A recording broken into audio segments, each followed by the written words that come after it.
ধারার বুক ধক করে কেঁপে উঠল। অশ্রুরুদ্ধ কণ্ঠে বলল, এমন করে আর পাবা না মানে?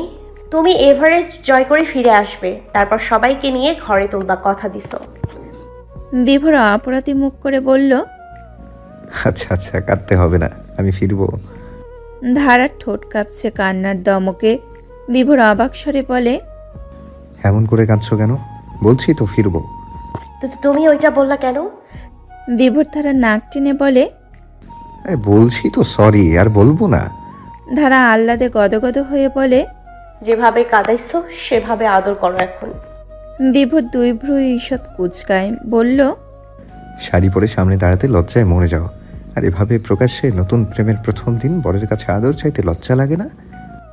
ধারা হেসে বিভোরের বুকে মুখ লুকোয়। বিভোর ধারার মাথায় হাত বুলিয়ে বলল, ঘুরতে যাবা? কই? ঢাকায়। বসার এই রুমটাই থাকবো, আর এই বুকটাই। বিভোর হেসে ধারাকে শক্ত করে জড়িয়ে ধরে বলল, তুমি জানো তুমি কত কিউট করে হাসো? কিউট করে হাসে কেমনে? ঠিক তোমার মতন। আমার হাসি পেলে হাসি।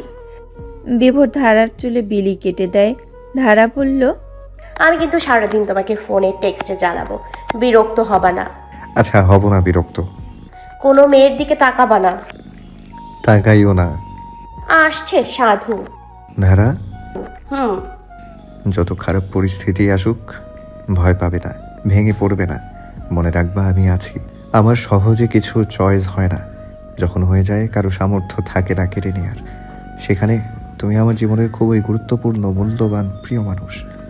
ধারা শক্ত করে বিভোরকে চেপে ধরে গভীর নিঃশ্বাস ফেলে বলল, তোমার কথাই জাদু আছে, মনে বল পাওয়া যায়, ভয় পাবো না কখনো।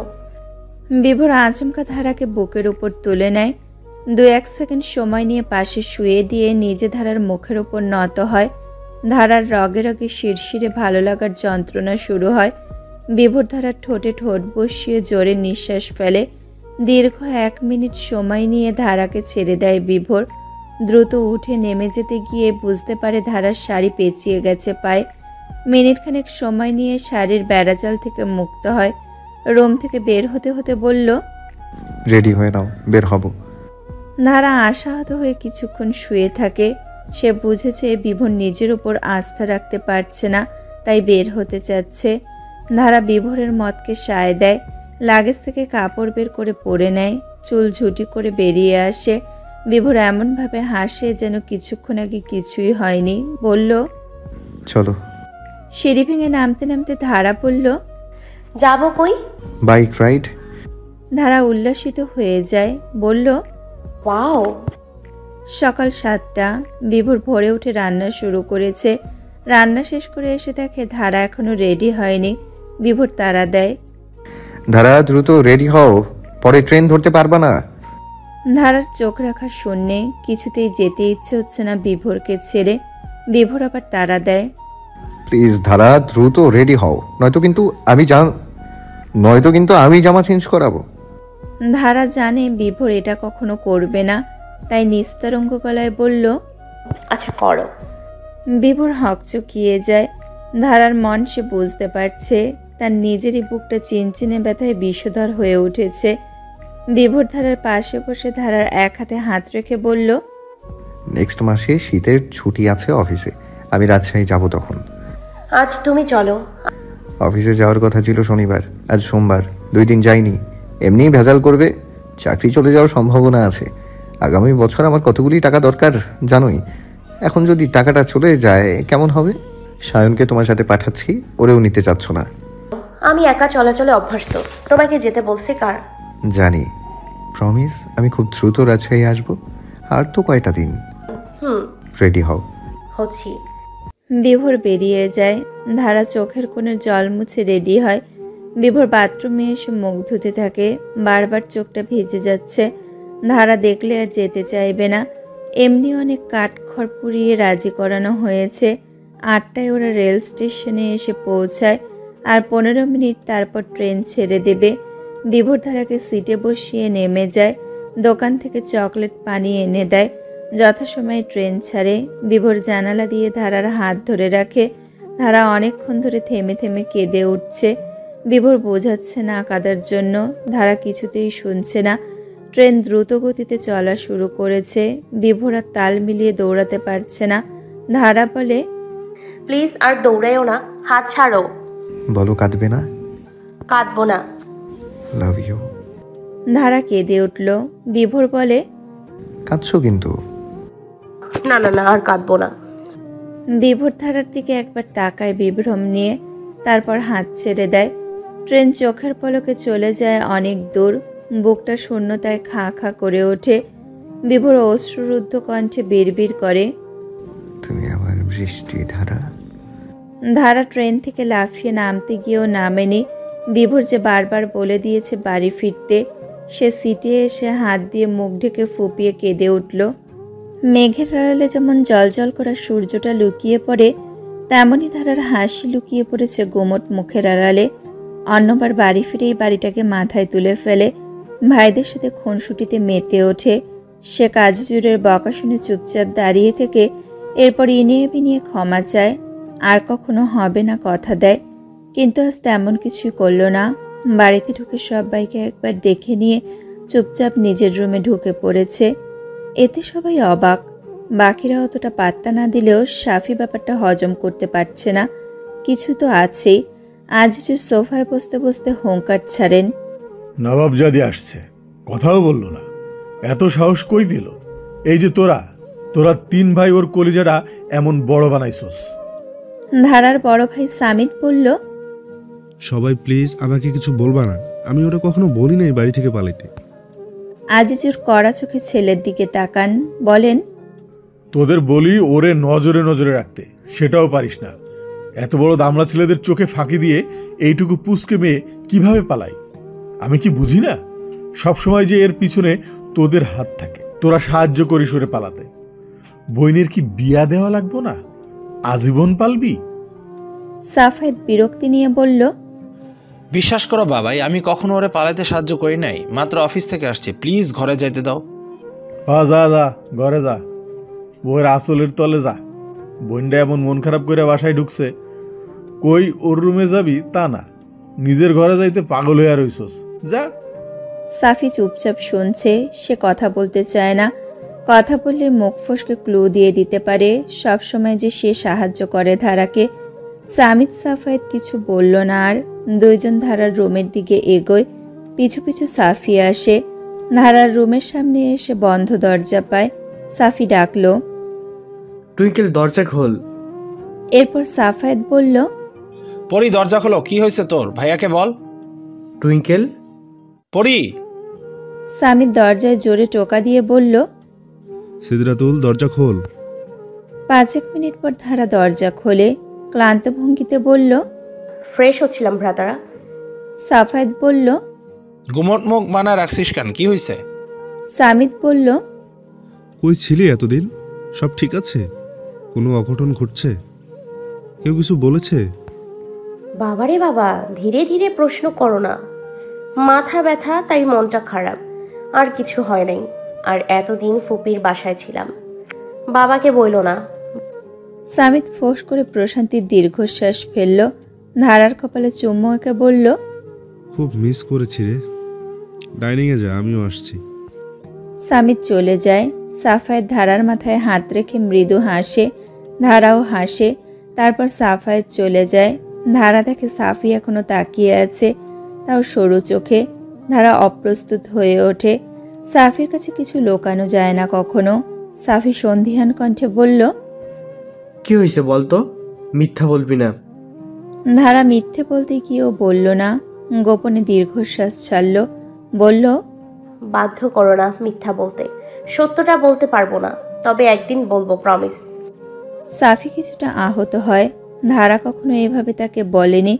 সবসময় যাই হোক শেয়ার করেছে। তবুও জোরপূর্বক হেসে বলল, বলিস, কিন্তু শোনার জন্য অপেক্ষায় থাকবো। ধারা ঘাড়কাত করে। সাফি চলে যায়। ধারা দরজা বন্ধ করে বিভোরকে কল করে। প্রথম কলে বিভোর রিসিভ করলো। ধারা, ঠিকভাবে পৌঁছেছ? কখন বাড়ি গেছো? এই তো কিছুক্ষণ আগে। তুমি কি আমার কলের অপেক্ষা করছিলে? হুম। খুব টেনশন হচ্ছিল না? বিভোর ধারার প্রশ্ন এড়িয়ে বলল, পথে কেঁদেছো খুব, তাই না? কাদাটা কি স্বাভাবিক না? আমি মানা করেছিলাম। সব মানাই যে শুনতে হবে এমন তো না। জেদি খুব তুমি। আমি জানি। খেয়েছো? এই তো যাবো খেতে। তুমি দুপুরে খেয়েছো? অফিসের ক্যান্টিনে। অফিসের বস বেশি বকেছে? না, বকবে কেন? তবে একটু অসন্তুষ্ট হয়েছেন বলে মনে হলো। সমস্যা নেই, কয়দিনের কাজে খুশি করে ফেলবো। যাও খাও। ইচ্ছে হচ্ছে না। সারাদিন জার্নি করে এখন ইচ্ছে হচ্ছে না, যাও। আচ্ছা যাচ্ছি, সারা রাত কিন্তু কথা বলবো ফোনে। আচ্ছা বলবো। আসছি। ওকে। ধারা কল কেটে ফোন চার্জে লাগিয়ে খেতে আসে। সে আজিজুর মেয়ের প্রতি খুবই দুর্বল। মেয়েকে এমন গুমট মুখ করে বাড়িতে ফিরতে দেখেছেন, তাই আর কিছু বলবেন না বলে শপথ করেন। ধারা টেবিলে বসতেই আজিজুর বলেন, কই ছিল আমার আম্মা? ঢাকা ছিলাম বাবাই। এমন শুকনা লাগতেছে কেন আমার আম্মারে? জার্নি করে এসেছি তো তাই। ঢাকা কার বাড়িতে ছিল আম্মা? কারো বাড়ি না, হোটেলে ছিলাম। সামিদের আম্মা, মেয়ের পছন্দের সব খাবারের লিস্ট করো, কাল আমি বাজারে যাব। তিব্বিয়া খাতুন বিরক্তিতে ভ্রু কুঁচকে ফেলেন। এমন বেপরোয়া মেয়ের জন্য বাপের এত দরদ তিনি নিতে পারেন না, কখনো শাসন করল না। এই জন্য বিয়ের পরও সংসার টিকল না। তিনি মনে প্রাণে চান ধারা তার 1 বছর আগে সংসারে ফিরুক, যদিও সেটা সম্ভব না। আর আজিজুর আবার বলেন, কি গো, এমন করছো কেন মুখের ভাব? আচ্ছা, তোমারে করতে হইব না, বড় বউ তুমি লিস্ট করবা। মায়েশা মাহবুব হেসে মাথা নাড়ায়। সামিতের বউ মায়েশা। মায়েশা সবসময় শ্বশুর শাশুড়ির মন জোগানোর ধান্দায় থাকে। শ্বশুর শাশুড়ির হাতের মুঠোয় মানে সংসারের রাজত্ব তার হাতে। খাওয়ার মাঝে ধারার চোখ পড়ে সাফায়েতের ঘাড়ে। ধারা বলল, মেজো ভাইয়া। বল পরি। ঘাড়ে কি হইছে? এমন কালা হয়ে রইছে কেন? আর কইস না, হারামির বাচ্চা খামচি মারা মাংস তুইলা নিছে। ধারা আঁতকে উঠে বলল, কে? বাদুল্লা। ধারা সচকিত হয়। বাদুল্লা মানে বাদল মেজবাহ, বিভোরের বড় ভাই। সাফায়েত বাঁকা হেসে গর্ব করে বলল, আমি এমনি এমনি ছাড়া দেই নাই, কামড় মারা ওর গাল দিয়ে রক্ত বের করে দিছি। সাফায়েতের পাশে বসেছিল তার বউ মোর্শেদা লিয়া। লিয়া কথা ভেতরে রাখতে পারে না, যখন যা মনে আসে বলে ফেলে। সে কাটকাট গলায় সাফায়েতকে বলল, এত বড় মানুষেরা কামড়াকামড়ি খামচা খামচি কেমনে করে আমি বুঝতে পারি না। ছি, তোমাদের চেয়ে বাচ্চাদের স্বভাব ভালো। সাফায়েত রাগে খিটখিট করে বলল, লিয়া, তোমার অনেকদিন না করছি আমারে খোঁচায় কথা বলতে, এতই যখন আমারে অপছন্দ, বিয়া করলা কেন? তখন তো তোমার এই রূপ আমি দেখি নাই, আর তোমাদের বাপ ভাইয়েরও। আর তোমরা তো একদম জানোয়ারের রূপ। সাফায়েত হাত মুষ্টিবদ্ধ করে। সামিত ইশারায় শান্ত হতে বলে। লিয়ার বাবা পলিটিক্স করে, তাই তাদের লিয়ার বেয়াদপি হজম করতে হয়। ধারা বলল, তো মায়ের লাগাইছিলা? আজিজুর বলেন, আমার ব্যাঠাই লাগে নাই। সিটি মার্কেটের সামনে বাদুল্লার সাথে সাফায়েতের দেখা হয়। বাদুল্লা খোসায়া কথা কয়, এরপরই তর্কাতর্কি। এরপর কামড়াকামড়ি? বলল ধারা। আজিজুর কিছু বলল না। ধারা কিছু কড়া কথা শোনাতে গিয়েও শোনালো না। দোষটা তো তার জন্যই এত সমস্যা। কিছু বলতে গেলে আঙুলটা তার দিকেই উঠবে। নিজেকে সামলিয়ে বিভোরের কথা মতো প্রসঙ্গ পাল্টানোর চেষ্টা করে। আচ্ছা এসব বাদ। বড় ভাইয়া, তোমার না গত সপ্তাহে সিঙ্গাপুর যাওয়ার কথা ছিল, গেছিলা? কি আনছো আমার জন্য? সামিত মৃদু হেসে বলল, কিছু না। মজা করো না, বলো। ট্রাভেল ব্যাগ, কোয়ালিটি কি দারুণ, দেখলেই বুঝবি। ধারা হাসে। সে জানে এবং মানে তার ভাইয়েরা তাকে কতটা ভালোবাসে। তার বন্ধুরা সবসময় আফসোস করত, এমন ভাই কেন তাদের নেই। খাওয়া শেষ করে ধারা রুমে এসে দরজা বন্ধ করে দেয়। কল করে বিভোরকে। বিভোর কল কেটে ঘোরায়। ধারা বলে, কল কেটে আবার কল দিলা কেন? আমার ফোনে যথেষ্ট ব্যালেন্স আছে। এমনি কেমন হলো খাওয়া দাওয়া? আর খাওয়া, গিয়েই শুনলাম তোমার ভাই আর আমার ভাইয়ের ঝগড়ার কথা। তোমার ভাই খামচি দিছে আমার ভাইরে, আর আমার ভাই কামড় দিছে। ফোনের ওপাশে বিভোর হো হো করে হেসে উঠল। ধারাও হেসে ফেলে। বিভোর বলল, এত বড় মানুষেরা এভাবে মারামারি করে কিভাবে? তোমার কোন ভাই? মেজোটা, সাফায়েত ভাই। ইঞ্জিনিয়ার যে লম্বা? হুম। এমন হ্যান্ডসাম ছেলে কামড় দিয়েছে? ও আল্লাহ! বিভোর আবার হেসে উঠল। ধারা কিঞ্চিত ভ্রু বাঁকায় বলল, তোমার ভাইয়াও তো কত হ্যান্ডসাম। উনি খামসি দিল কেমনে? আচ্ছা এসব বাদ, মিস করছি তোমাকে। আমিও, খুব বেশি। রাজশাহীতে থাকলে এখন তোমার বাড়িতে চলে যেতাম। আমার ভাইয়েরা পেটাতো। আমি ডরাই না। সাহস কত! তোমার ভাইয়েরা কামড়া কামড়িয়ে করতে জানে, আমার এক খুশির সামনে ওরা কিছুই না। বড় ভাইয়া কিন্তু এসপি। সেটাই সমস্যা, জেলে পুরে দিতে পারে মিথ্যে মামলায়। আমার ভাই মিথ্যা মামলা করবে না, সে সৎ। বিভোর হাসে। ধারা বলল, কি? কিছু না। বলো। ভিডিও কলে আসবা? আসছি। দেখতে দেখতে কেটে যায় 25 দিন। বিভোর শীতের ছুটিতে রাজশাহী আসে রাতের ট্রেনে। বাসায় 3 ঘন্টা ঘুমিয়ে ধারার বাসার সামনে এসে ধারাকে কল করে। ধারা ফ্রেন্ডের বাসায় যাওয়ার ছুতোয় বাসা থেকে বেরিয়ে আসে। কিছুটা হাঁটার পর 3মুখী রাস্তা। বিভোর বাম পাশের রাস্তার পাশের মাঠে ধারার জন্য অপেক্ষা করছে। ধারার হাত পা অনবরত কাঁপছে। এইটুকু রাস্তা যেন শেষ হচ্ছে না। অবশেষে বিভোরের দেখা পায়।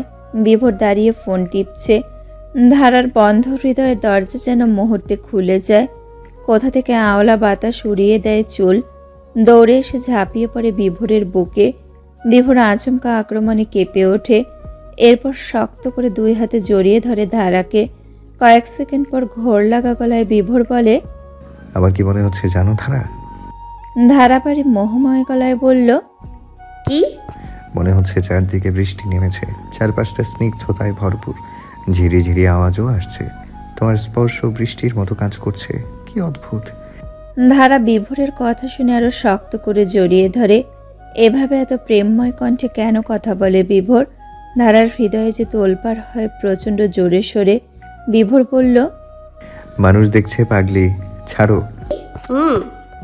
অন্য কোথাও চলো, তারপর অনেকক্ষণ জড়িয়ে রেখো। ধারা বাঁধন হালকা করে দেয়। বিভোর ধারার কপালে চুমু দিয়ে হাত ধরে বলল, চলো। ধারা হেসে বিভোরের হাতের বাহু 2 হাতে জড়িয়ে ধরে হাঁটা শুরু করে। আর এতক্ষণের পুরোটা দৃশ্য 2 জন খুব মনোযোগ সহকারে দেখে। ধারার ভাই সাফওয়ান সাফি এবং তার গার্লফ্রেন্ড মেহের।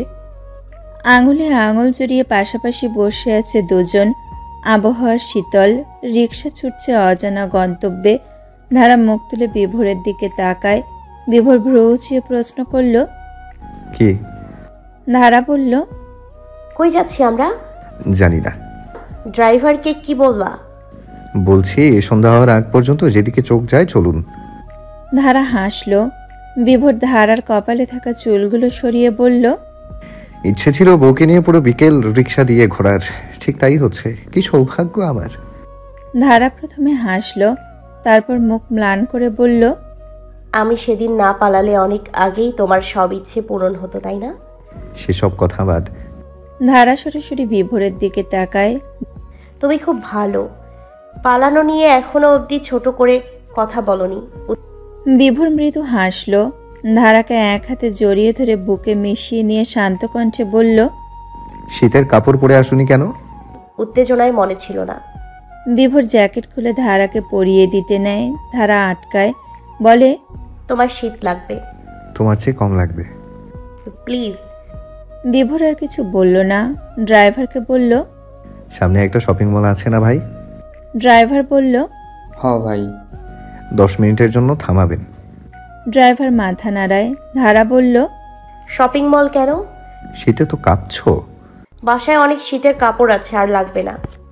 এখন তুমি আবার বাসায় যাবা নাকি ভাবছো রাত 8টা অবধি তুমি ঠান্ডায় কাঁপবা আর আমি দেখবো?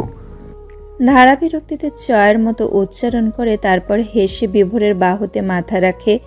বিভোর বলে, আরে কাছে এসো, মিশে বসো, ঠান্ডা কম লাগবে। ধারা বিভোরের জ্যাকেটে নাক ঘষে বলল, যেভাবে ধরে রেখেছো এমনি ঠান্ডা লাগছে না। শপিং মলে ঢুকে 4র্থ নাম্বার দোকানে ওরা ঢোকে। নাম লেডিস শপ। বিভোর বলল, মিশে বসো, ঠান্ডা কম লাগবে। যাও চয়েস করো। হুডি না জ্যাকেট? তোমার যেটাতে আরাম লাগবে, সুবিধা লাগবে, সেটাই কিনো। ধারা 2-1 সেকেন্ড বিভোরের দিকে সরু চোখে তাকিয়ে থাকে, তারপর সাদা কালোয় একটা হুডি পছন্দ করে। বিভোর বিল পে করে আবার রিকশায় এসে বসে। ধারাকে হুডিতে দারুণ লাগে। দার্জিলিংয়ে হুডি একবারও পরেনি ধারা, তাই বিভোরের আগে দেখা হয়নি। রিকশা চলছে নিজের গতিতে। ওরা দুজন আঙুলে আঙুল মিশিয়ে খেলছে। ধারা মাঝে মাঝে হাসছে, গেজদার ঝিলিক মারছে, সেই সাথে চোখ জলজল করে উঠছে, যা মনোযোগ দিয়ে মুগ্ধ নয়নে বিভোর উপভোগ করছে। সময়টা খুব দ্রুত শেষ হয়ে যায়। সন্ধ্যা 7টা তখন। ডিনারের জন্য রেস্টুরেন্টে আসে ওরা। ধারা আসতে চায়নি, বিভোর জোর করে এনেছে। যদিও অনেক দেরিতে ডিনার সারে দুজন, কিন্তু আজ একসাথে ডিনার সম্পন্ন করলে মন্দ কি? দেরি করা যাবে না। ধারাকে রাত 8টার মধ্যে বাড়ি ফিরতে হবে। রেস্টুরেন্টের এক অংশ বুকিং করে নেয় বিভোর। ধারাকে জানতে দেয়নি বুকিং করার ব্যাপারটা। দুজন সামনাসামনি বসে। বিভোর বলল, কি খাবা? তুমি যা খাবা। আমি ডায়েট করি না, যা ইচ্ছে হয় তাই খাই, যখন তখন। আমিও। আচ্ছা ওয়েট। কিছুক্ষণের মাঝে টেবিল ভরে ওঠে খাবারে, প্রায় সব চাইনিজ। ধারা বলল, চাইনিজ খাবার খুব পছন্দ। না, এই রেস্টুরেন্টে আরো 3বার এসেছি। এদের চাইনিজ সব খাবার দারুণ। বাঙালিয়ান খাবারে স্বাদ পাওয়া যায় না। খাওয়া শেষে বিভোর ঢেকুর তোলে। ধারা হাসে। বিভোর বলল, তুমি তো কিছুই খেলে না, সব আমি খেলাম। অনেক খাইছি। দেখলাম, এই জন্যই মোটা হও না। রেস্টুরেন্ট থেকে বেরোবার পূর্বে বিভোর নিজ স্থান ছেড়ে ধারার সামনে এসে দাঁড়ায়। বলে, অনেকক্ষণ জড়িয়ে ধরার না খুব ইচ্ছে তোমার? হাসো, ধরো। ধারা লজ্জায় মিয়ে যায়, নতজানু হয়ে বলে, কেউ আসবে। কেউ আসবে না এদিকে। ধারা নিশ্চুপ। বিভোর তাড়া দেয়, সময় কম, দ্রুত ইচ্ছে পূরণ করো। ধারা উঠে দাঁড়ায়। বিভোর চোখের দিকে না তাকিয়ে জড়িয়ে ধরে শক্ত করে, শরীরের সবটুকু শক্তি দিয়ে। বিভোর হেসে বলে, কেউ নিয়ে যাচ্ছে না আমাকে। ধারা অনেকক্ষণ জড়িয়ে রাখে বিভোরকে। দুজন দুজনের হৃদস্পন্দন শোনে। সর্বাঙ্গে দমবন্ধকর অনুভূতি ঘুরপাক খায়। ধারার শরীরের পশম কাটা কাটা হয়ে ওঠে। বিভোরের মনে উকি দেয় হালাল আবদার, তবুও যেন সে পাত্তা দিতে চাচ্ছে না। বেশিক্ষণ পারল না নিজেকে নিজের জায়গায় রাখতে। সে ধারার অষ্টদয়ে ডুবতে থাকে। কেটে যায় কিছু সুন্দর ক্ষণ। বিভোর মুখ তুলে ধারার দিকে তাকায়। ধারার চোখের পাপড়ি অনবরত কাঁপছে, সেই সাথে সারা মুখ লাল হয়ে আছে। চোখ নামিয়ে রেখেছে। বিভোর ডাকে, হেই ধারা। ধারা কোনো মতে বলল, কি হয়েছে? ধারা কিছু না বলে আবার বিভোরকে জড়িয়ে ধরে। বিভোর হেসে ধারাকে জড়িয়ে ধরে। তখন তার চোখে পড়ে কিছুটা দূরত্বে। বিভোর ধারাকে আচমকা দূরে সরিয়ে সেই দিকে দৌড়ে এসে পর্দায় লাথি মারে জোরে। একজন লোক গুঙিয়ে ওঠে। একটা ফোন ফ্লোরে আওয়াজ করে পড়ে ফেটে যায়। বিভোর লোকটা শার্টের কলার ধরে কিরমির করে বলল, কুত্তার বাচ্চা, তুই ভিডিও করছিলি কেন? লোকটি ভয়ে চুপসে যায়। হাত জোর করে বলে, ভাই মাফ করে দেন। বিভোর লোকটির কানের ওপর ঠাস করে থাপ্পড় দিয়ে চেঁচাতে থাকে।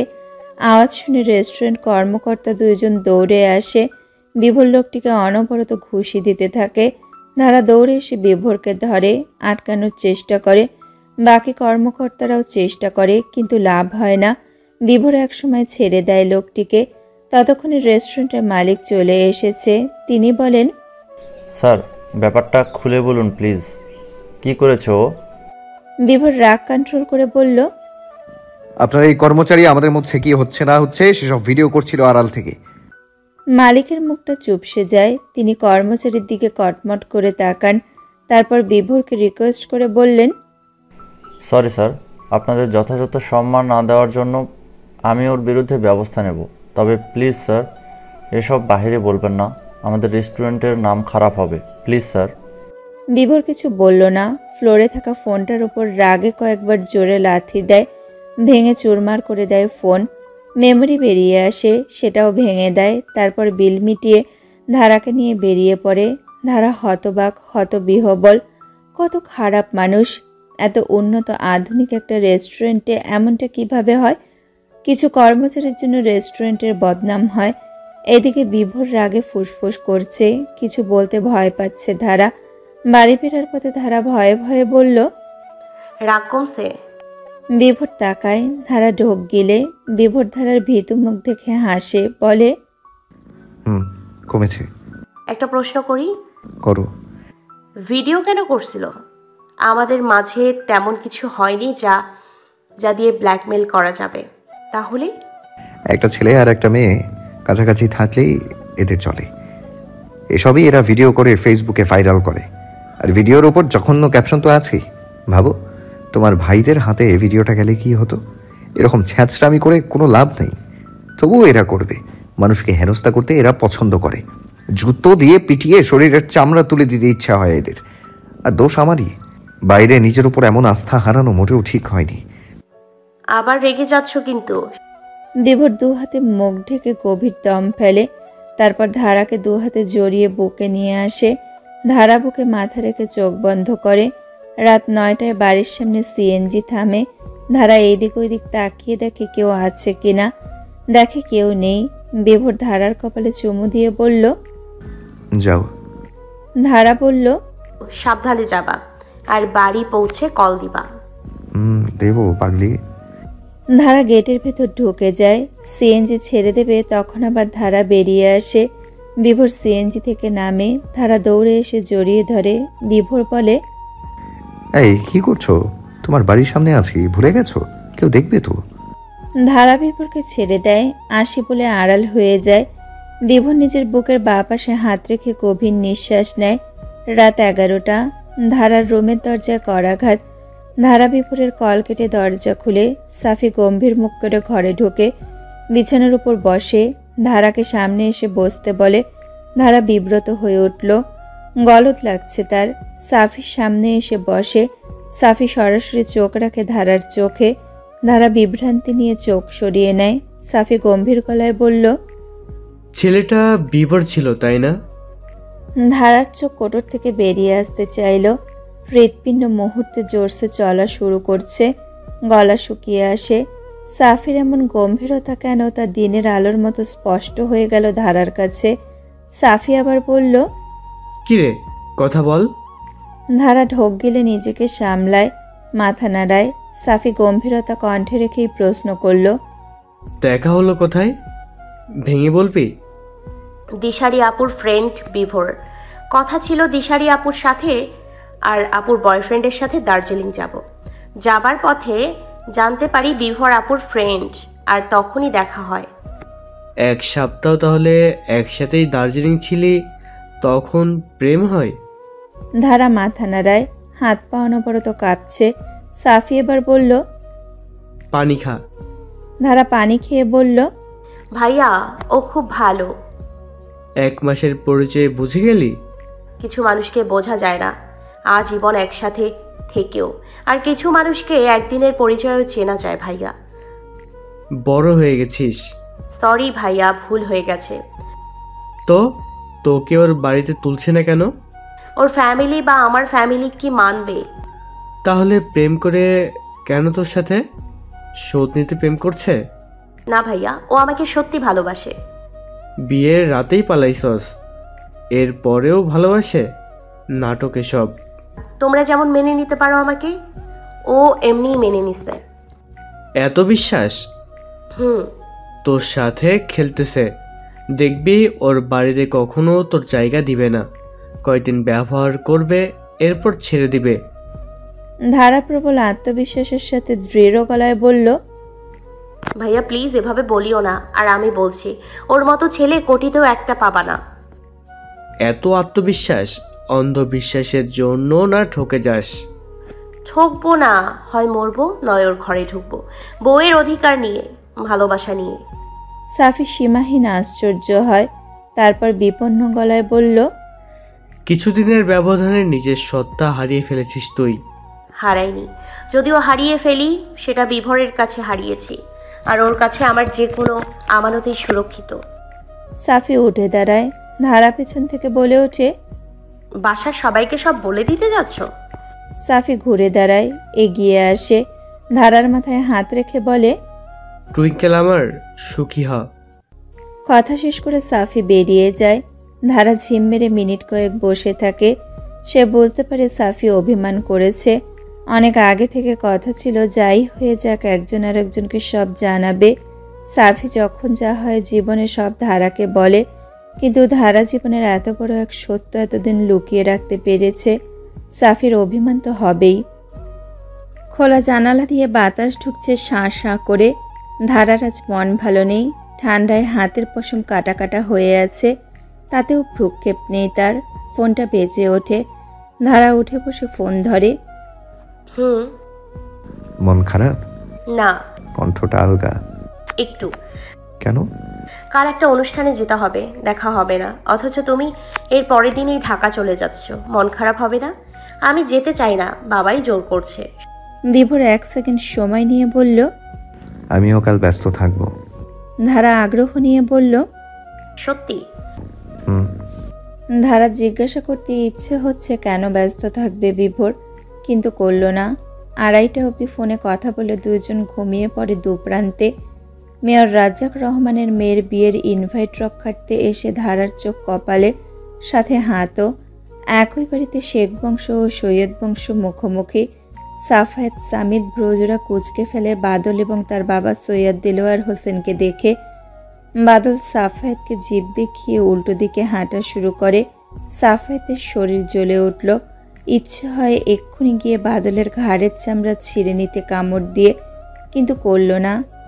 এখানে তার পলিটিক্স, শ্বশুর বাপ যে আছেন, তার জন্য কোলাহল শুরু হলে শ্বশুরের সম্মান যাবে, আর এতে শ্বশুর ছেড়ে দেওয়ার লোক নয়। রাগটা হজম করে নেয় সে। ধারা শেখ আজিজুরকে বলল, বাবা আমি ওদিকে যাই।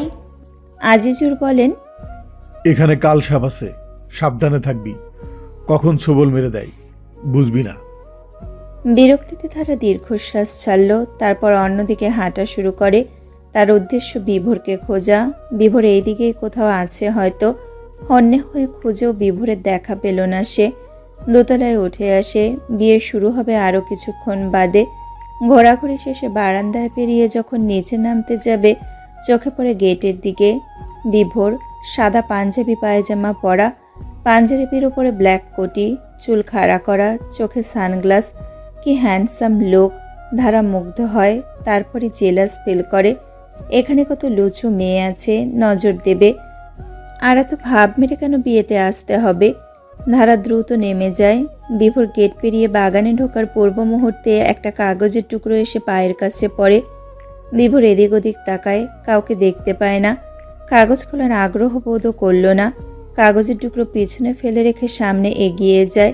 ধারা কপাল চাপড়ে বিড়বিড় করে, উফ, এত কষ্ট করে কলম কাগজ জোগাড় করলাম, লাভ কি হলো? ধারা তককে তককে থাকে। তার বাপ ভাইয়ের আড়ালে কিভাবে বিভোরের সাথে যোগাযোগ করা যায়। ফোনও আনেনি। বিয়ে বাড়িতে গেলে ধারা ফোন সাথে নেয় না। হাতে কিছু নিয়ে ঘুরতে তার ভালো লাগে না। ধারা ছটফট করতে থাকে। এর মধ্যে খেয়াল করে সামিদ ডাকছে। ধারা সিঁড়ি ভেঙে বাগানে চলে আসে। বিভোর তখন ভাবে সামিয়ার সঙ্গে গল্পে মগ্ন। ধারা লিয়ার পাশে দাঁড়ায়।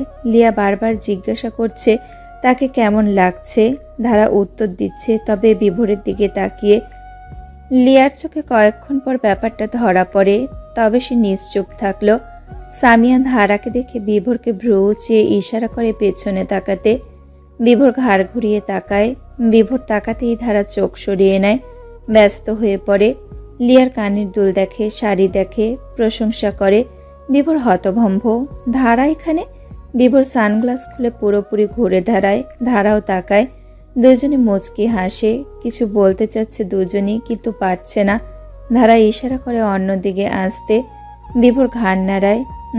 ধারা বাবা আজিজুরকে বলল, বাবাই একটু ওদিক থেকে আসি। শেখ আজিজুর তীক্ষ্ণ চোখে একবার সৈয়দ ফ্যামিলিকে দেখেন, তারপর ধারার মাথায় হাত রেখে বলেন, সাবধানে থাকবি, এখানে বিষাক্ত নাগ নাগিন ঘুরে বেড়াচ্ছে, কখন ছবল মেরে নীল করে দেবে বুঝবি না।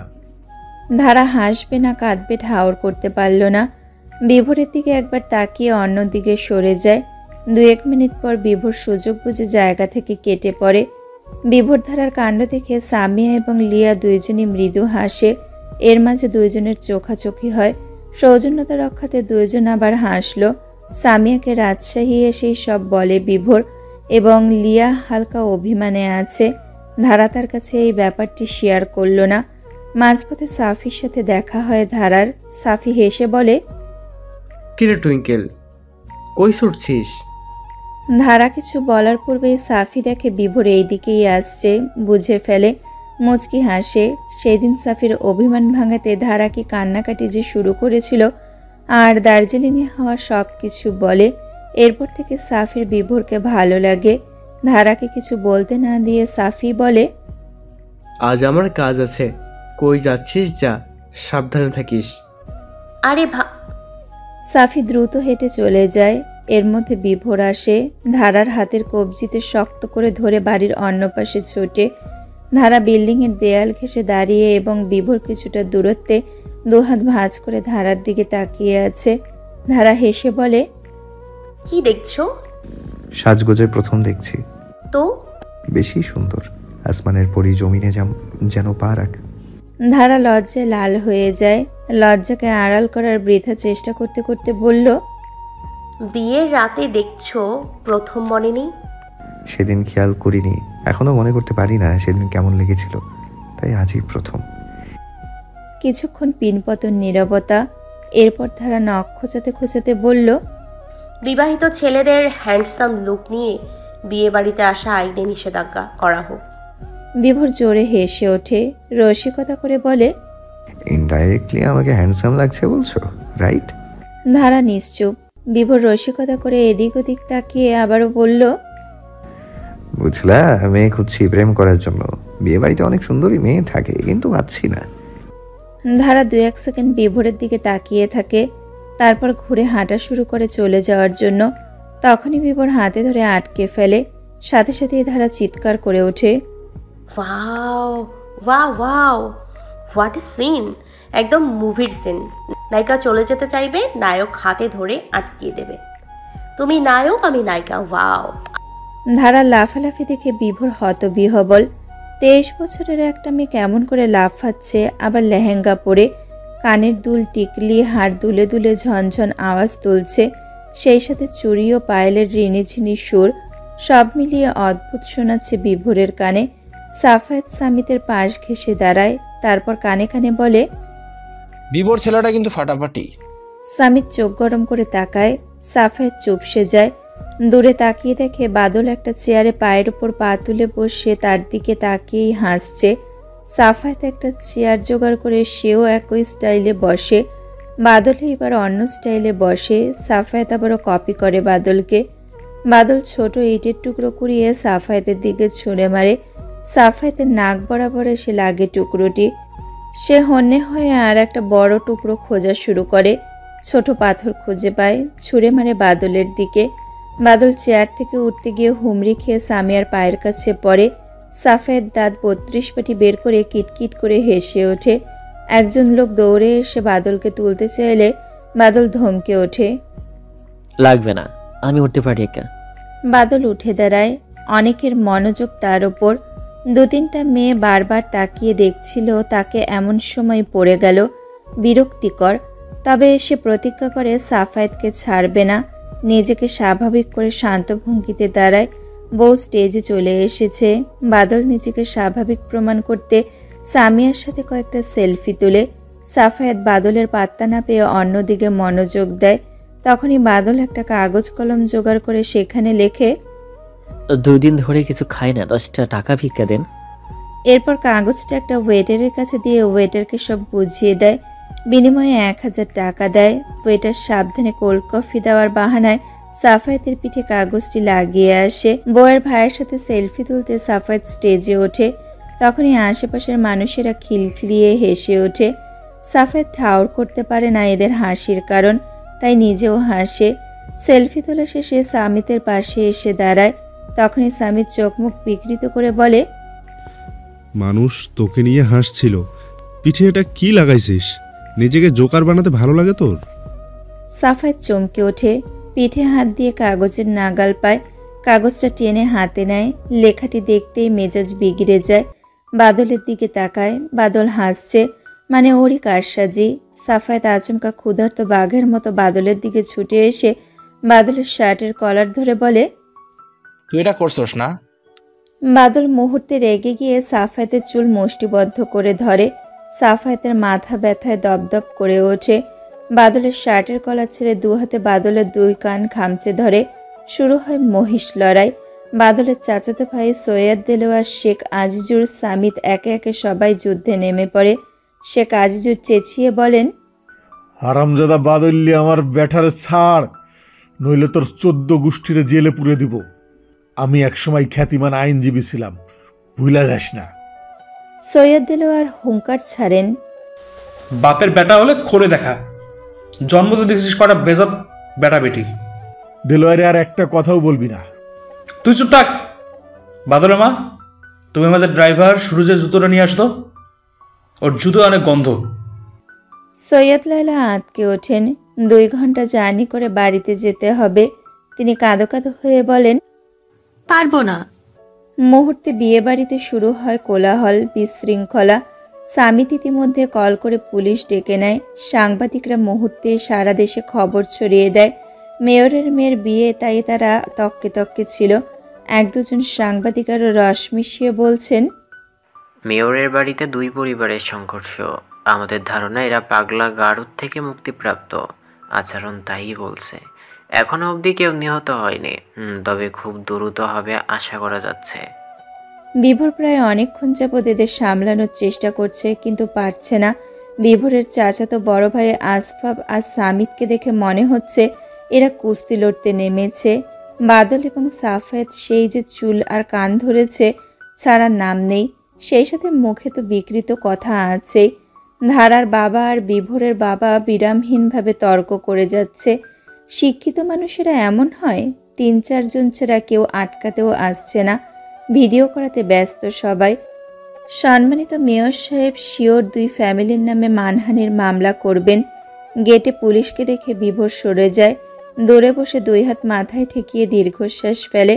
সামিয়ার কাছে অনেকবার সে শুনেছে এই 2 পরিবার নিয়ে নাকি বিচারও হয়েছে। শপিং মলের সামনে এবং আরেকবার কাঁচা বাজারের সামনে রক্তারক্তি কাণ্ড করেছে। তাই ধারা অসহায় দৃষ্টিতে বিভোরের দিকে তাকায়। চোখে তার হার মানা দৃষ্টি। বিভোর এত কিছু দেখার পরও ধারাকে ইশারায় আশ্বস্ত করে, বলে সব ঠিক হবে। বাইরে ঝুম বৃষ্টি, আবহাওয়া বড্ড শীতল। বছরের প্রথম দিন বিধায় সাফির মেহেরকে সময় দিতে হচ্ছে। 2-1 জন কফি শপে বসে আছে।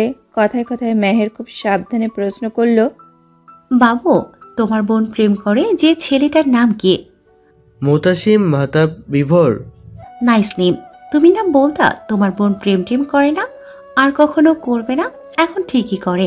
আচ্ছা, ওই জামাইয়ের সাথে ডিভোর্স হয়েছে বাবু? না, হয়নি। মেহের ঠোঁট উল্টিয়ে বলল, তাহলে এক হিসাবে তোমার বোন পরকীয়ায় লিপ্ত। সাফির হাসি হাসি মুখটা মুহূর্তে চুপসে যায়। চাপা স্বরে রাগ নিয়ে সাফি বলল, কি বলছো? তুমি কাকে নিয়ে কথা বলছো? কার সামনে, বুঝতে পারছো? মেহের সাফির রাগ অগ্রাহ্য করে। সাফি আবারও ক্রোধ নিয়ে বলল, যে ছেলের সাথে প্রেম করে ওই ছেলে ওর হাজবেন্ড। মেহের কফিতে মাত্র চুমুক দিয়েছে, তখনই সাফির এমন কথাতে মুখ থেকে কফি ছিটকে সাফির শার্টে পড়ে। সাফি চোখ মুখ কুঁচকে ফেলে। মেহের বিস্ময় নিয়ে বলে, সে কি? সাফি কিছু বলল না। সে টিস্যু দিয়ে শার্ট থেকে কফি মুছতে ব্যস্ত। মেহের বলল, জামাইয়ের সাথে আবার প্রেম, দেখা হইল কই? সাফি বিরক্তি নিয়ে বলল, দার্জিলিং, আমার কাজিনের ফ্রেন্ড ধারার হাজবেন্ড। মেহের প্রশ্ন করল, তোমাদের ফ্যামিলির সাথে তোমার বোনের শ্বশুর বাড়ির অনেক সমস্যা না? কি হবে আল্লাহ জানে, যখন ভাইয়েরা আর বাবা এসব জানবে। মেহের অবাক হবার ভান ধরে বলল, সে কি, জানে না ওনারা? তুমি বলনি? ধারা চায়নি, আর ওনারা মানবে না। মেহের হাত জোড়া ঘাড়ের কাছে ঠেকিয়ে আয়েশি ভঙ্গিতে বলল, ও। সারা রাত ফোনে কথা বলে সারাদিন ধারা ঘুমায়। 1 সপ্তাহ হলো বিভোরের ঢাকা চলে যাওয়ার। 1 সপ্তাহ বিভোর রাজশাহী ছিল। কত মধুর স্মৃতি দিয়ে গেল। যা ভাবে দিন কেটে যায় ধারার। 3য় দিন যখন ওরা বের হয় তখন ঝুম বৃষ্টি নামে। ধারা ঠান্ডা সহ্য করতে পারে না। বিভোর শপিং মল থেকে রেইনকোট কিনে ধারাকে পরিয়ে দেয়।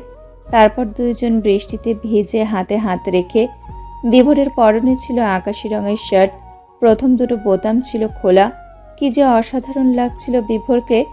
ধারাকে কোলে নিয়ে বৃষ্টিতে অলিগলি ঘুরে বেড়ায় বিভোর। অনেক ভিডিও করেছে, তবে ধারার মুখ ঢাকা ছিল। সেদিন ধারা আবিষ্কার করে বিভোরের লজ্জা খুবই কম আর রোম্যান্টিক ভারী। চতুর্থ দিন প্রথম ফুচকা খাওয়া হয় রাস্তার পাশে দাঁড়িয়ে। বিভোর ঝাল খেতে খুব ভালোবাসে। এত ঝাল খাচ্ছিল যে ঠোঁট রক্তলাল ধারণ করে।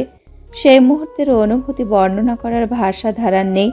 সাধারণত ছেলেরা মেয়েদের রূপে বারবার মুগ্ধ হয়, আর ওদের বেলায় উল্টো, বেশি মুগ্ধ হয় ধারা। আসবো পরি?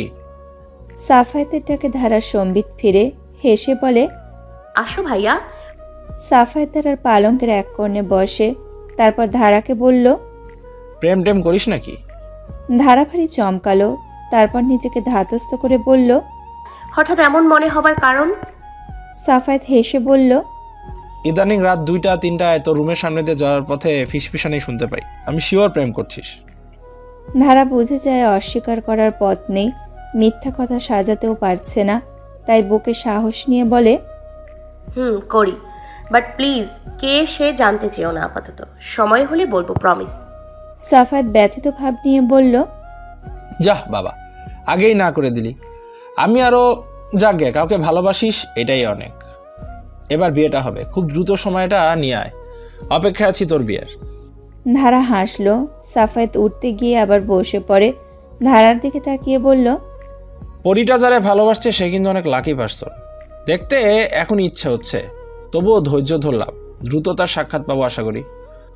ধারা মাথা কাত করে বলল, অবশ্যই। সাফায়েত রুম থেকে বেরিয়ে যাওয়ার পথে বলল, যত ইচ্ছে ফোনে কথা বল, বিল আমার। ধারা এবার চড়ে হেসে ফেলে। সাফায়েতও হেসে বেরিয়ে যায়। এরপর মায়েশা আসে ধারার সঙ্গে আড্ডা দিতে। গত এক সপ্তাহ আড্ডা দিতে পারেনি।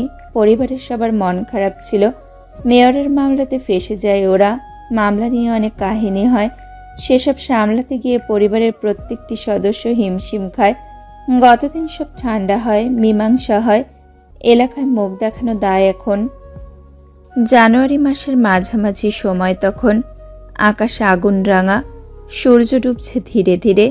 ধারা এক পলক তাকিয়ে আছে সূর্যের দিকে। সূর্যের চারপাশে আগুনের গোলার মতো জলজল করছে। ফোনের রিংটোনে ধারার সম্বিত ফিরে। ফোনের স্ক্রিনে দেখে বিভোরের নাম। ধারা রিসিভ করলো। হ্যালো। সারাদিন যে কল করনি? রাতে না আমাদের ঝগড়া হলো, তো কল কেন করব? বিভোর হাসলো, বলল, এখনো রেগে আছো? ধারা কিছু বলল না। বিভোর বলল, শোনো না, আজ কি হলো, আমার সিনিয়র অফিস কলিগ প্রপোজ করেছে। বলেই বিভোর হো হো করে হেসে ওঠে। ধারা কোনো রিয়াক্টই করল না। বিভোর হাসতে হাসতে বলল, ভাবো ব্যাপারটা, আমার অনেক বছরের বড়, বিবাহিতা, 15 বছরের মেয়ে আছে। স্বামী মারা গেছে 1 বছর হলো, আর উনি কখনো আমাকে চয়েস করেছেন? ক্যান্টিনে হুট করে এসে হাঁটু কেড়ে বসে কি বলে জানো? বলে, বিভোর, আমি তোমাকে বিবাহ করতে চাই, তুমি কি রাজি? বিভোর কয়েক সেকেন্ড এক নিঃশ্বাসে হাসলো। ধারাও হাসছে বিভোরের হাসি শুনে। বিভোর হাসি কোনো মতে আটকে বলল, তখন মনে হচ্ছিল আমার কান দিয়ে ধোঁয়া বের হচ্ছে। তুতলিয়ে কোনো মতে বলি, আন্টি আমি বিবাহিত। বিভোর আবার হাসতে থাকে। ধারাও আওয়াজ করে হেসে ওঠে। ধারা বলল, ইস, কত বড় ছ্যাঁকা। কিন্তু এত হাসির কি হলো? হ্যাঁ, তুমি ওনার ভালোবাসাকে অপমান করছো।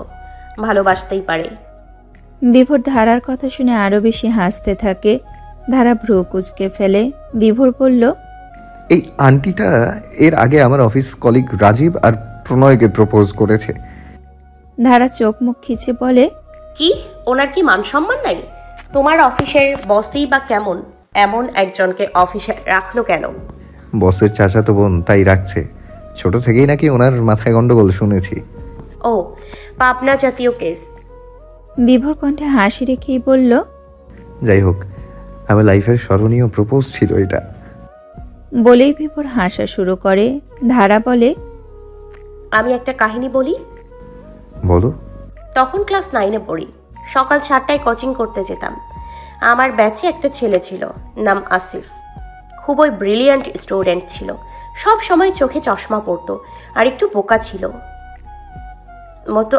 আসিফ আমার প্রেমে পড়ে, তাই আমার পাশে বসতো সব সময়। প্রত্যেকদিন সকালে এসে আমাকে ছন্দ বলতো।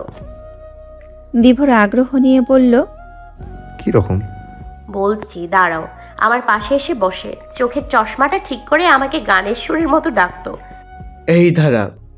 আমি তাকাতাম, তখন কাচুমাচু হয়ে লাজুক ভঙ্গিতে বলতো, ঘুম ঘুম রাত শেষে সূর্য আবার উঠল হেসে, ফুটলো আবার ভোরের আলো, দিনটা তোমার কাটুক ভালো, শুরু হলো নতুন দিন, তোমায় জানাই গুড মর্নিং। ধারা হাসে, সাথে বিভোরও। এরপর ধারা বলল, কোচিংয়ের এক্সামে ফেল করি, তাই স্যার আমার পরীক্ষা নিতে চান একা। আমি প্রস্তুতি নিয়ে আসি পরীক্ষা দিতে।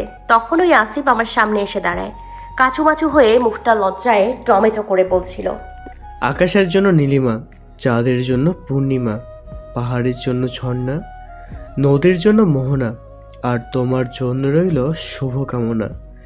ইনশাল্লাহ তুমি পরীক্ষায় পাশ করবা। বিভোর আর ধারা একসাথে হেসে উঠল। মুখে হাসি রেখে বিভোর বলল, প্রপোজ করেনি কোনোদিন? না, করেনি। কথাগুলো ভালোই মিলানো। ও বানাই তো? আরে না, বই থেকে মুখস্থ করে আসতো আমাকে পটাতে। আচ্ছা আচ্ছা, তো রাজকন্যার রাগ কমেছে? কিভাবে ভাঙবে? এভারেস্ট নিয়ে যাবা যদি বলো। গতকাল কত বুঝালাম তোমাকে, তুমি ঠান্ডা সহ্য করতে পারো না, বরফের পর্বত কেমনে জয় করবা? তুমি আছো না? আমি কিছুই করতে পারবো না ধারা, বুঝো না কেন?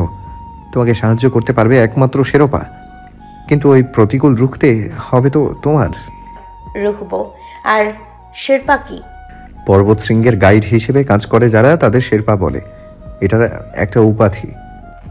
ও, কিন্তু সাহায্য করে ওরা? পর্বতের পথ দেখিয়ে দেয় আর অক্সিজেন সিলিন্ডার বহন করে। কিসের অক্সিজেন? কিছুই তো জানো না। আর এভারেস্ট চড়ার জেদ ধরছো? এভারেস্টে অক্সিজেন সিলিন্ডার ছাড়া কোনো সাধারণ মানুষ থাকলে নিশ্চিত মৃত্যু। ওখানে অক্সিজেন নেই। আচ্ছা, শেরপা নিব গাইড হিসেবে। ধারা, পাগলামি করো না। গতকালও বলছি, আজও বলছি, আমাকে তুমি সাহায্য না করলে অন্য কারোর সাহায্য নিব। ভুল প্রশিক্ষণ নিয়ে মরতে যাব এভারেস্ট।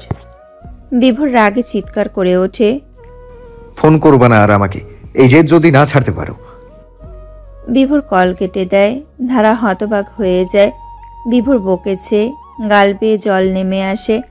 10 মিনিটের মাথায় বিভোরই কল করে। ধারা রিসিভ করে, তবে কথা বলে না। বিভোর বলল, শুনো ধারা, কিছু কথা বলি, মনোযোগ নিয়ে শুনো। পর্বত চড়ার কিছু সাবধানী বাণী আছে, সেই সব সাবধান বাণী অনেকেই মানে না এখন। এভারেস্টে চড়া যেন গাইড নিয়ে বেড়াতে যাওয়ার মতো হয়ে গেছে। স্বল্প প্রশিক্ষণ আর অভিজ্ঞতা নিয়েই শৃঙ্গ জয় করতে বেরিয়ে পড়েছে অনেকে, আর এতে মৃত্যুর কবলে পড়ছে অনেকে। কেউ কেউ কিছু পথ পাড়ি দিয়েই ফিরে আসছে। তুমি উপযুক্ত না এভারেস্টের জন্য, বুঝো একটু? আমি বিভোর ধারাকে থামিয়ে দিয়ে বলল, শুনো, পর্বতারোহী মিস্টার মুখার্জি বলেছিলেন, তিনি নিজে যখন এভারেস্ট জয় করে নিচে নামছিলেন, তখন এক বিদেশি যুবককে দেখেছিলেন যৌথবু হয়ে বসে আছে। যুবকটি নাকি নিচে নামতে ভয় পাচ্ছিলেন। মিস্টার মুখার্জি জিজ্ঞাসা করতে ওই যুবক জবাব দিয়েছিল যে সে এভারেস্ট শৃঙ্গে চড়েছেন ঠিকই, শেরপার সাহায্যে, কিন্তু এখন আর নামতে পারছে না, কারণ ওই যুবক নাকি পর্বত আরোহী নন। কয়েকদিনের প্রশিক্ষণ নিয়েই এভারেস্ট জয় করতে চলে এসেছে। ভাবো তাহলে, আমি মার্চ এপ্রিলেই বেরিয়ে পড়ব, হাতে সময় বড়জোর 2 মাস। 2 মাসের প্রশিক্ষণে হবে না? যত কঠিন প্রশিক্ষণই হোক আমি করব, তবুও প্লিজ সাথে নিয়ে চলো। বিভোর দীর্ঘশ্বাস ছাড়ল। কয়েক সেকেন্ড চুপ থেকে বলল, শুধুমাত্র ইচ্ছা আর চেষ্টা থাকলেই চলবে না ধারা। মাউন্ট এভারেস্ট চড়তে হলে মোটা অঙ্কের কিছু টাকাও সঙ্গে রাখা বাঞ্ছনীয়। টাকা বেশি না উড়িয়ে যাওয়া যায়, তবে সেটা রিস্ক। এভারেস্ট অভিযানের জন্য প্রত্যেক জন প্রতি গড়ে $40,000 বাংলাদেশি টাকায়, যা প্রায় 34 লক্ষ টাকা খরচ করতে হয়। অঙ্কটা বেড়ে অনেক সময় $1,30,000 বাংলাদেশি টাকায় 1,88,00,000 টাকা গিয়ে দাঁড়ায়। টাকার অঙ্কটা যতই বাড়বে, সেখানকার ক্যাম্পিংয়ের ততই সুযোগ সুবিধা পাওয়া যাবে। একাধিক রুমের তাঁবু, ডাইনিং, সৌরবিদ্যুৎ, হট শাওয়ার, ব্যক্তিগত ডাক্তার। এখন বলো, এত টাকা কই পাবা? জানি তোমার বাপ ভাইয়ের অনেক টাকা আছে, ওরা দিবে এভারেস্টের জন্য? মিথ্যে বলে তো আর এত টাকা নিতে পারবে না। চেষ্টা করব দেবে, তুমি শুধু রাজি হও। বিরক্তিতে বিভোরের কান্না করতে ইচ্ছে হচ্ছে। লম্বা করে দম নিয়ে বলল, বাপ ভাইকে রাজি করাও, আর মাসের শেষে দার্জিলিং যাবা প্রশিক্ষণের জন্য। আর এই সপ্তাহের মাঝে ঢাকা চলে আসো, তোমাকে বরফের ভেতর চেপে ধরে রাখবো। কেন? ঠান্ডা সইতে শিখতে হবে তোমার আগে। বিষে বিষক্ষয়। ঠান্ডাতে থেকে ঠান্ডায় থাকার অভ্যাস করবে। তারপর পর্বত। দিশারির বাসায় এসে উঠো, আমি যতটুকু পারি খালি হাতে কিছু টেকনিক শেখাবো। তারপর পর্বত যাবা নাকি যাবা না ভাববো। ধারা খুশিতে লাফিয়ে ওঠে। সত্যি? হুররে, আমি যাচ্ছি এভারেস্ট। যে না, উপযুক্ত মনে হলে তবেই সাঁই দেব। আমি উপযুক্ত হবই, দেখো। আচ্ছা দেখবো। আপাতত এই শীতের কনকনে ঠান্ডায় ঘরে বসে এভারেস্টের স্বাদ নিতে চাইলে দেখে নাও Jason Clarke, Robin Wright, Josh Brolin, Keira Knightley, Sam Worthington, Jake এদের অভিনীত সত্য ঘটনা অবলম্বনে মুভি এভারেস্ট। অনেক কিছু বুঝতে পারবে, এভারেস্ট সম্পর্কে ভালো ধারণা হবে। ওকে। আর এই মাসেই নাকি দিশা আপু আর সায়ন ভাইয়ের বিয়ে। শিওর জানো না? জানি, গতকাল ফুপি কল দিল, বাবাই কথা বলেনি, দাওয়াত দিল, আর 11 দিন পর বিয়ে। বাবাই আমাকে আর ভাইয়াদের যেতে বলছে। তাহলে তো হলোই। বলো, দিশারি বলেছে তোমাকে আগে আগে যেতে, একসাথে শপিং করবে বলে, আর আরো প্ল্যান আছে। ওকে। রাতে ডিনার শেষে ধারা বলল, আমি এভারেস্ট জয় করতে চাই। সাফায়েতের মুখ থেকে পানি বেরিয়ে আসে। সামিত সাফি চোখ বড় বড় করে তাকায়। আজিজুর নিজেকে সামলিয়ে বলেন, কি বললাম আম্মা? ধারা চোয়াল শক্ত করে সাফায়েতের দিকে তাকায়। তারপর গলা নরম করে আজিজুরকে বলল, আমি এভারেস্ট চড়ব, মাউন্ট এভারেস্ট জয় করে ফিরব। আমার টাকা দরকার, প্লিজ বাবাই দেবে, প্লিজ। সামিত ধারার মুখ দেখে বোঝে ধারা সিরিয়াস। সামিতের মাউন্ট এভারেস্ট নিয়ে ধারণা নেই। সে কণ্ঠে চমকানো ভাব নিয়ে বলল, সিদরাতুল, তুই সিরিয়াস?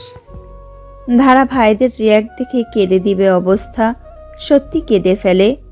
প্লিজ ভাইয়া, আমি কড়া প্রশিক্ষণ নিয়ে উপযুক্ত হয়ে তবেই যাব, প্লিজ। ধারার চোখের জল দেখে সবাই চুপসে যায়। লিয়া মুখ খোলে, ধারা যখন চাইছে দিয়ে দেন বাবাই। সে আজিজুর স্তব্ধ হয়ে তাকিয়ে আছেন। ধারা ঢোক গেলে কিছু কথা সাজিয়ে এভারেস্ট নিয়ে কিছু বানোয়াট গল্প শোনায় ভাইদের আর বাবাকে, যা থেকে বোঝা যায় এভারেস্ট আসলে কঠিন কিছুই না।